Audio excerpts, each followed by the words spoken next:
Historians just found a maze of secret Nazi tunnels in Austria.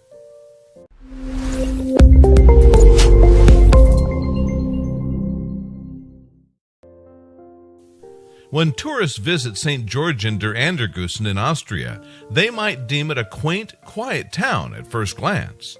Unfortunately, it hides a horrible secret, and guests would likely be shocked to learn that it once was the site of some horrible atrocities. Not many people actually know of this town's extreme dark history, which is why filmmaker Andreas Sulzer decided to lead a team there to highlight its past. During World War II, thousands of Jewish people were systematically murdered in the town's Mauthausen concentration camp. All of the prisoners at these camps were forced to partake in excruciating labor practices. This included having to build underground catacombs that made up the B-8 Burkestal weapons factory. Nowadays, a lone guard tower remains standing over the Mauthausen concentration camp. It serves as a constant and stark reminder of what happens when humans reach the darkest depths of evil. While the subject matter is dark, it's important that the grounds of this camp have been photographed in order to document its past. This is what the concentration camp looked like when the Allies liberated it in May of 1945. When it became clear that they were going to lose the war, the Nazis decided to build these tunnels. This was done in a desperate attempt to preserve their top-secret weapon factory that they didn't want anyone, especially the Allied forces, to know about. Andreas became interested in the camp after discovering a number of intriguing documents.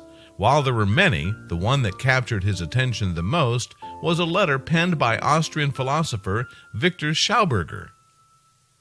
Andreas discovered that this letter regarded secret research conducted by Victor about atom smashing.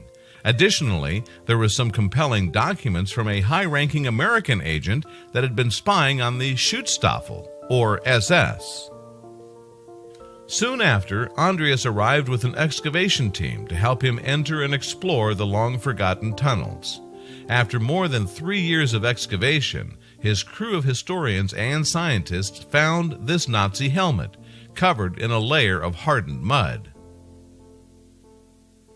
A high-ranking Nazi officer named Hans Kammler was in charge of the Mauthausen concentration camp, overseeing and officially approving the blueprints of each gas chamber.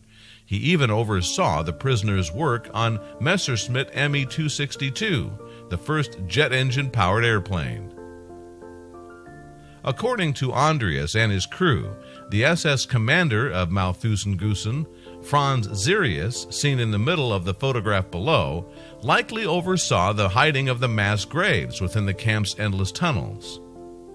On his deathbed, Franz reportedly admitted that he was ordered to murder any and all of the prisoners who had worked on the secret Nazi designs in any way, shape, or form. This was to ensure that they would not let their secret out. Meanwhile, with its long and winding tunnels extending upwards of 75 acres, this factory was enormous to say the least. For this reason, Andreas's crew needed ground-penetrating radar just to measure the massive size of the entire facility. As was the case with almost everything that they did during their reign, the Nazis took pride in the existence of this horrifying factory. It offered a sad glimpse into the existence and mission during World War II. Excavating the factory proved to be a task that was far more grueling than the crew originally anticipated. Andreas's team eventually managed to break through the granite and concrete while utilizing various forms of heavy machinery. While there wasn't much that indicated what the factory was used for, the crew was able to figure out how certain parts were utilized. Everything from weapons development to atomic bomb research took place in these cramped, dark tunnels. They also presumed that the corpses of the captives who were housed at the concentration camp and who had been killed before the Allied liberation may still be somewhere within these tunnels. The team also discovered that these dark tunnels were purposely built deep underground to not only prevent the facility from being discovered, but to shield it from bombings. Clearly, the design worked, as it was still in pristine condition.